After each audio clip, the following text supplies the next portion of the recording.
think I may have fucked up my own argument.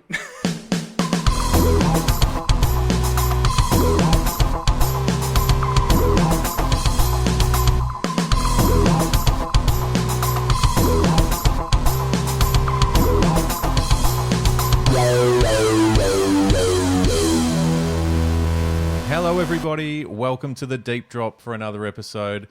Great to have you here. Very exciting. I'm just pumped about this one, Ads. I don't know what it is. It's been a big week, and I just thought I'm looking forward to recording a new episode, and here we are. How are you, my friend? Yeah, I'm feeling it. It's there's a good vibe in the air. The smell's good, and I think all the moons have aligned for another cracking episode of dribbling a little bit of rubbish about stuff that we talk about when we're not catching anything. That's pretty much it, isn't it? I mean, yes, it's a fishing podcast, but do Adam and I catch fish every time we go fishing? Absolutely not. But geez, we have a good time talking about it. We have some fun catching nothing. Don't you worry about that. And you know, the best part about it is I think there's a lot of people in the same boat because we get a lot of good feedback on Instagram, and that's where we love having these conversations. So if you're new here or you're new to the whole Deep Drop experience, jump over to Instagram when you get a chance. And the Deep Drop, on the page there, you'll find all the questions that we ask, and we ask you guys for some interaction and your thoughts on all of them, because ultimately we're just giving our very unprofessional opinions on a lot of these topics. But I shouldn't undersell it, Ads. You and I have been in this fishing industry space for, well, pretty much all our professional lives. Pretty much, and continue to do so. But the beauty of it is it's fishing. There really is so many different opinions that make sense. And that's why it's so fun doing this podcast, because I'm a firm believer in when it comes to fishing, there's no absolute right answer. Because for everything that we would put money on is the go, someone will be able to prove it wrong in a technique or a practice or an opinion. And that's why it's the greatest Olympic sport, potentially, of all time. Yeah. It's always evolving. It is. And it's now got its very own soundtrack. And the Deep Drop Fishing Tunes on Spotify has been set up a few weeks back now, probably a few months ago, really. It feels like I've been playing these tunes my whole life. And Adam, I mean, you get excited every week about some of the new tracks that have been added on from suggestions from listeners. What are you listening to at the moment? I'm still hung up on a bit of the old, like, Aussie, rock / punk / alternative, like. There's some 28 Days on there. Yes. Do you remember when Rip It Up came out? Absolutely. It brings back so many great memories. I love it. 28 Days, Rip It Up. That's going on straight after we finish recording tonight. Righto, let's get into it for another episode of the Deep Drop.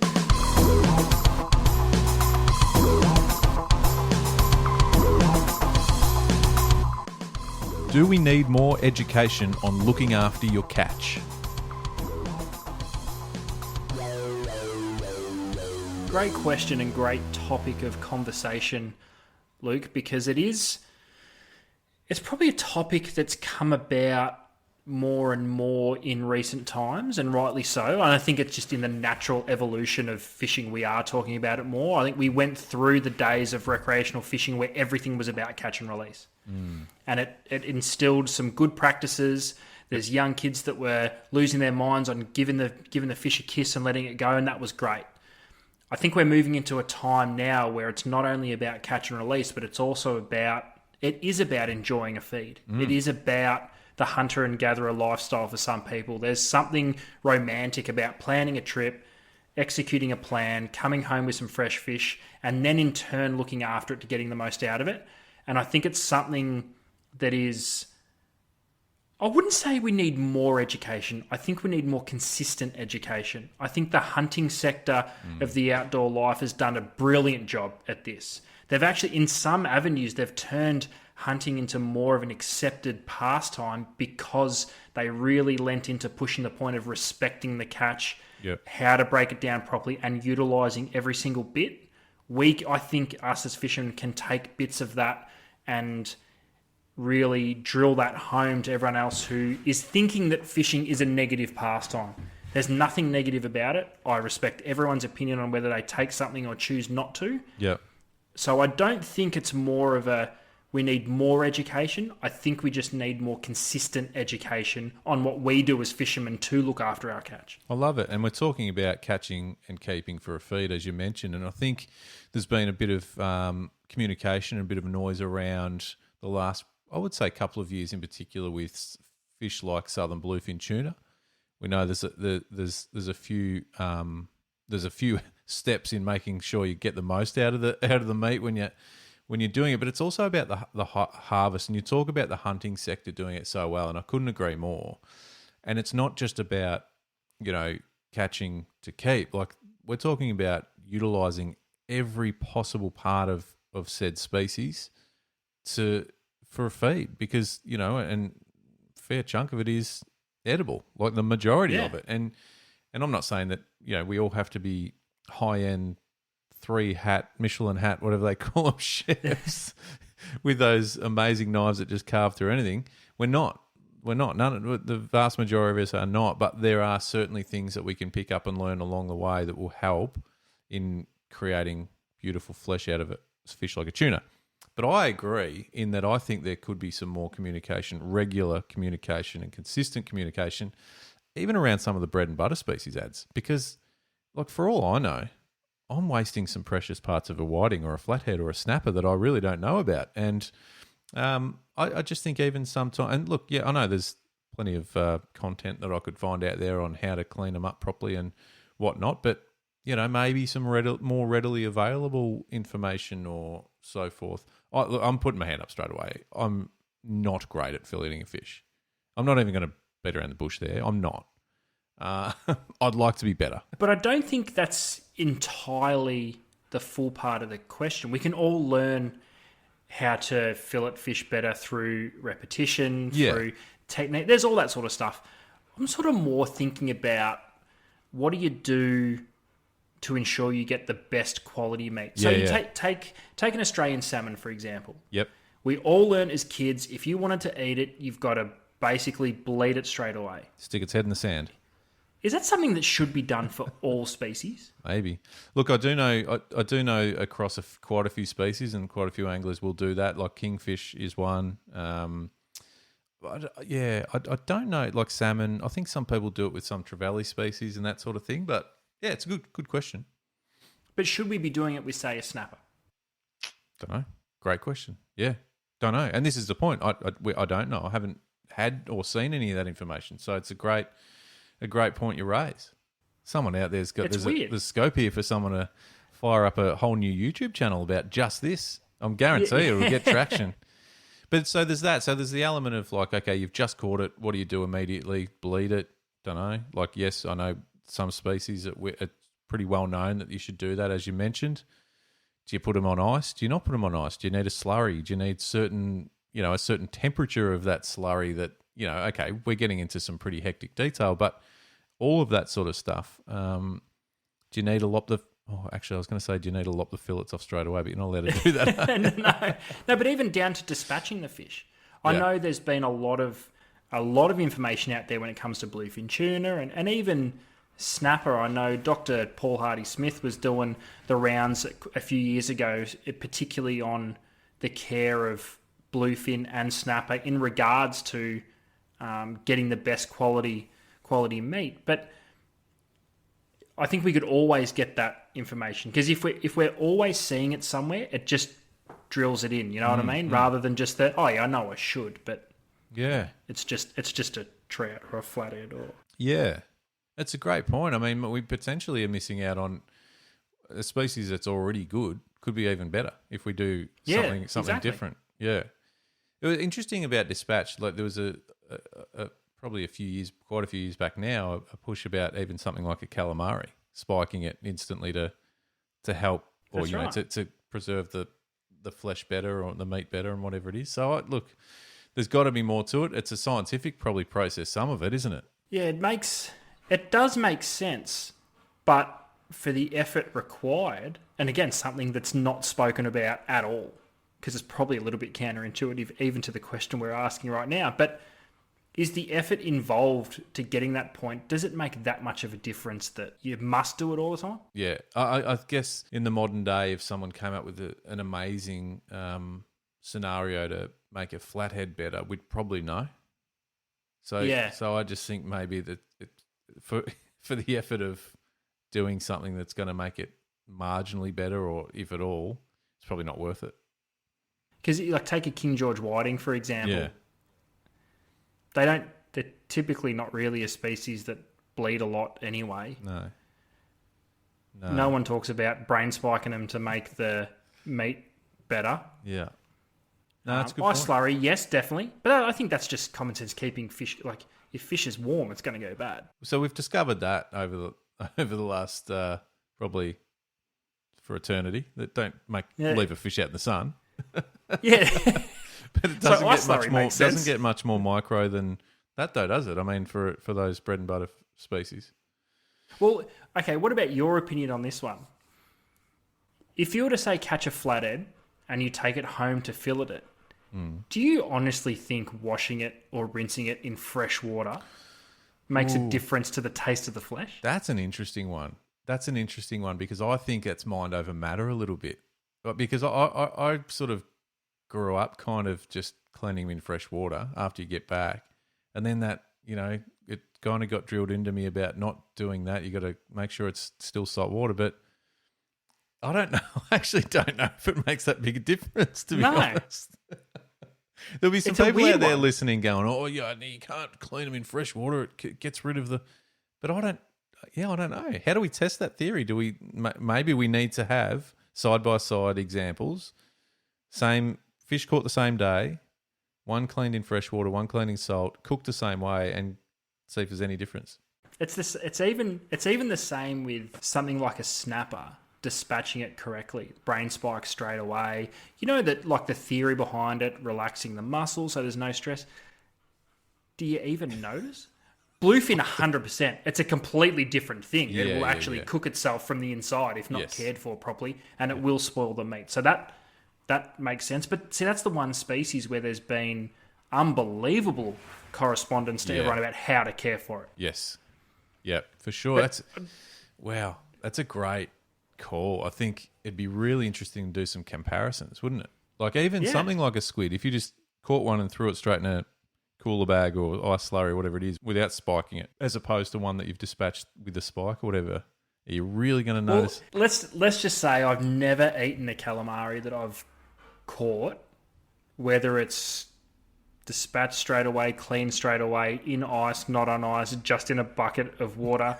I've never eaten it gone, oh, that's shit. Do you reckon Never. Do you reckon there'd be some connoisseurs out there that'll go, this flathead wasn't brain spiked?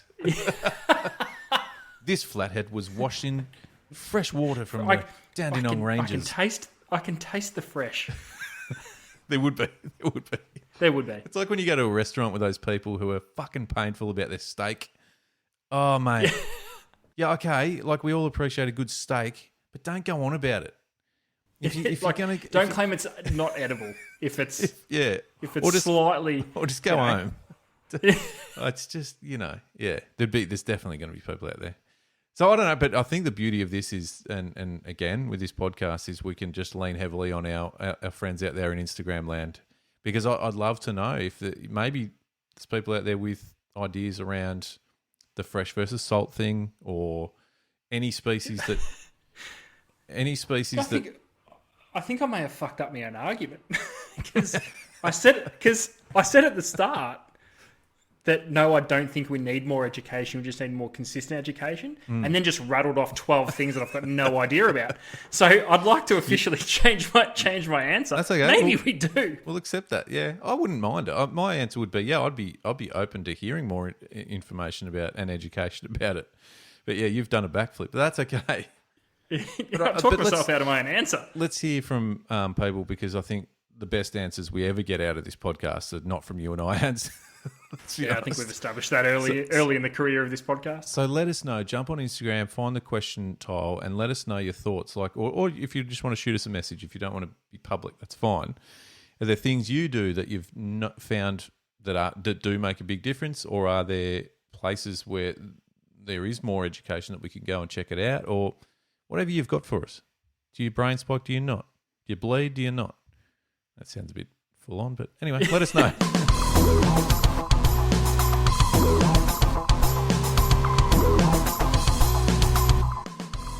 Are redfin accepted because they taste good?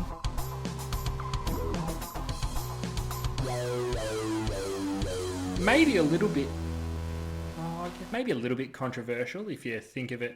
So, bit of backstory: redfin, technically, they're a noxious species. Yep.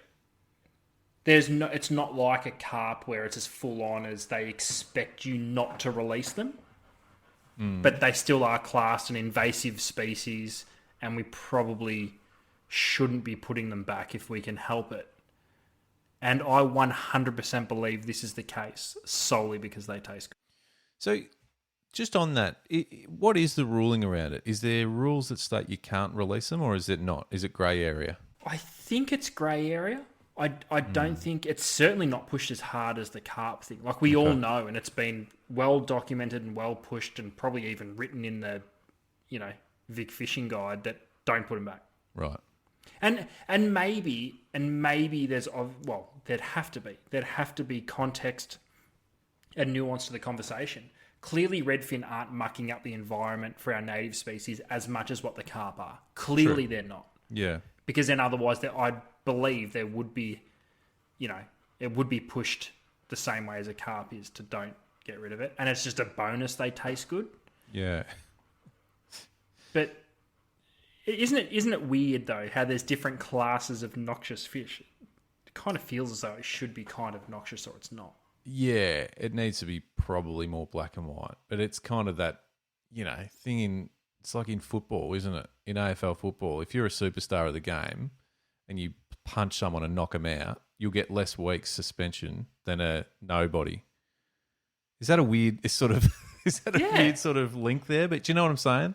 Like a carp's the shit nobody player that if he hits someone, he'll get suspended for 10 weeks. But the redfin's kind of like the Brownlow medal fancy that does it, and they go, oh, we want him in the game. Yeah, that's right. This could cost you a Brownlow. Yeah, this put bums on especially seats. Especially if it's late in the season. Yeah. Bums on seats, but it's true though. Like people buy redfin gear, so it's kind of the same thing. So they generate revenue. I mean, to carp, not in Australia as much. I wouldn't have thought. Nah. I mean, people fish for them. Some people do, and there's carp flies and stuff. But I wouldn't have thought it would be a big part of the overall sort of revenue of. But if redfin tasted like shit, would they have the same rules as carp? I can't help but think they kind of would. They do look better too. There's always that. Yeah, true. And I know it's come up on this podcast several times recently. I don't know why we keep getting back to it, but it's carp looks shit and redfin don't. Simple as that. I think that's part of it. But yeah, the eating thing. I mean, I've eaten them, and yes, they're good. But people swear by them. Like, just would eat no other fish on earth if it had to be that way. I've heard to them referred as the flathead of the freshwater. Have you? I don't think I've heard that, but I don't mind it. It makes sense. I can't remember the last time I've eaten one. To the point where I actually want to go and catch them and eat one just to get a up-to-date point of view on we can arrange that. Ready sesh? Let's do a ready sesh. Ready sesh go. I'm getting a t-shirt made. Ready sesh go. Can I have one? It's been a late night. So I don't know. I guess in answer to your question, from a very non-technical point of view, I reckon it's probably argument to are redfin accepted because they taste good. That they probably are. It probably has something to do with it. And there's a little bit more romance around the redfin. You have a chat to, say our dads, and they used to just go and catch piles of redfin and eat them, and it was a pastime. More than say snapper fishing. Yeah, for sure. Oh, for sure. And speak to the inland guys for sure. The inland oldies, they loved it. But there was also probably the element of maybe a bit more sporting than a carp. And I know there'll be people going, oh, no, carp go nuts. Yeah, they do. But you can't really target them with lures or surface lures, or you know what I mean. Like you can attack redfin with some pretty cool lures and things and techniques. So maybe there's that. And I think a carp's always just going to be known as a filthy fucking carp. Yeah. No one catches redfin and just goes, shit fish. It's it's a photo worthy. It's photo worthy. Yeah, it is. Well, and that's probably where the look of it comes down to it. Yeah, a decent reddy is photo worthy, whereas a carp is like, oof, no thanks, I'll be right. The old mud marlin. No, we're pro redfin here, aren't we? Pro Reddies. Righto. Good. I'm glad we got there.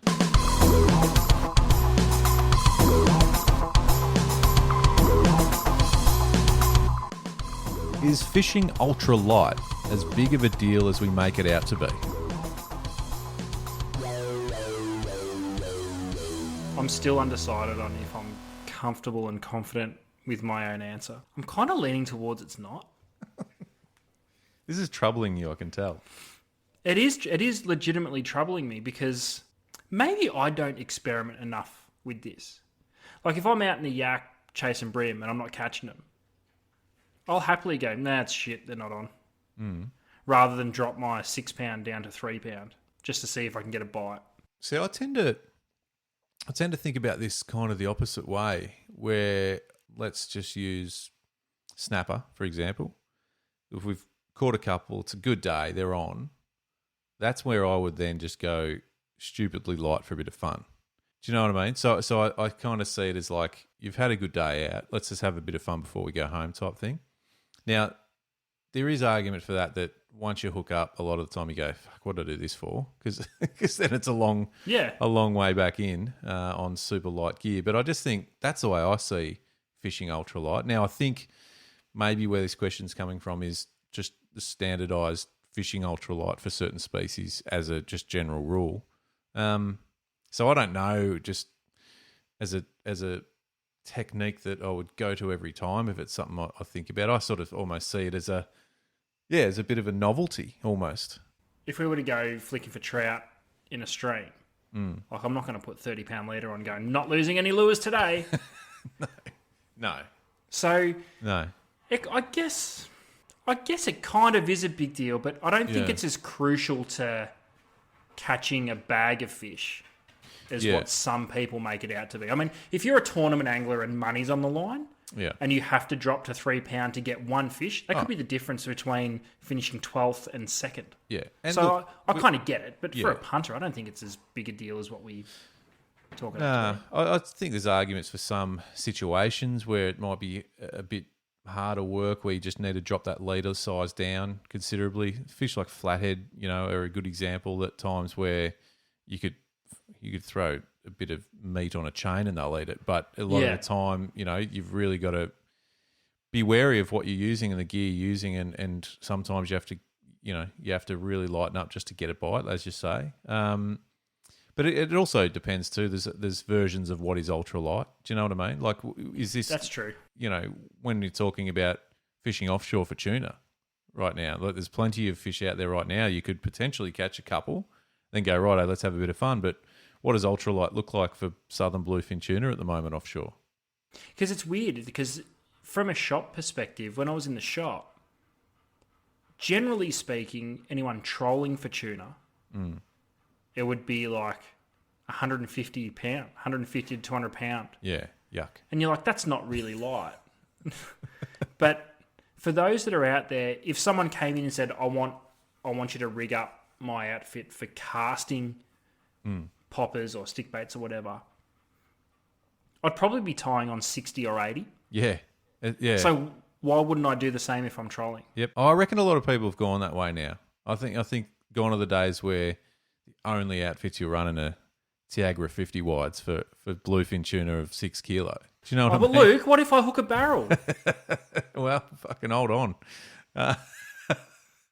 But yeah, I see what you're saying, and naturally, you could argue that those casting outfits were inverted commas ultralight in the scheme of things, but whereas they're not. Like just on that actually, from a tackle point of view, and anyone who works or owns tackle stores listening will probably agree that they would encourage ultralight because it means more lures lost and more lures needed to be bought. Yeah, and there would be an element to that, but I think I don't know. It's hard. I'm kind of really torn on this question, because my natural instinct and all the advice I've given for so many years in the shop was fish as light as you think you can. Yeah. Because it eliminates doubt in your own mind. Oh, am I fishing too heavy? They're going to see it. But at the end of the day, I know in myself, I would rather fish light and maybe get 2 hits that I either pop off or miss, Yeah.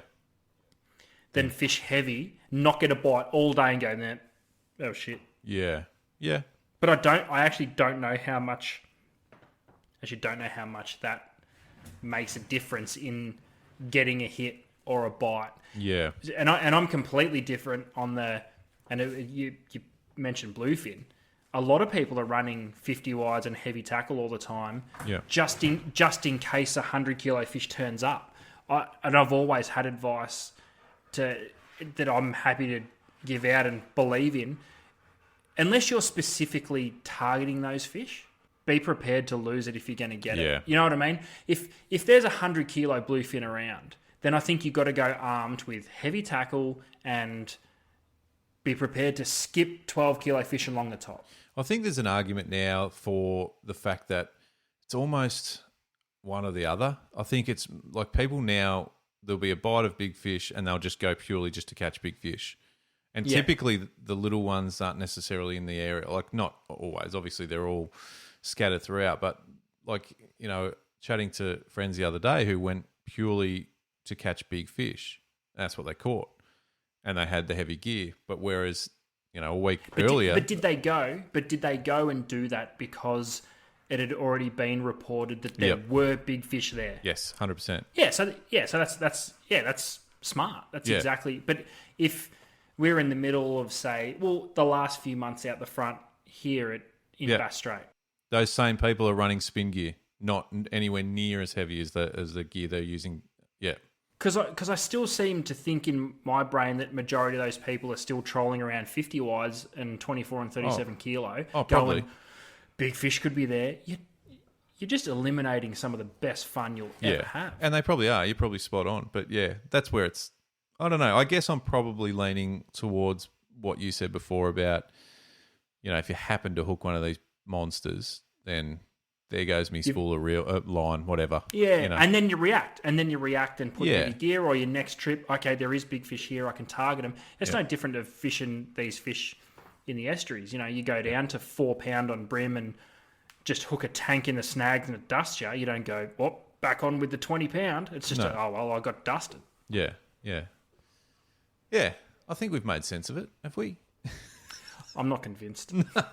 But I'll tell you what we will get, and that's some feedback on Instagram, and that's what we want. So fishing ultralight, is it a big deal?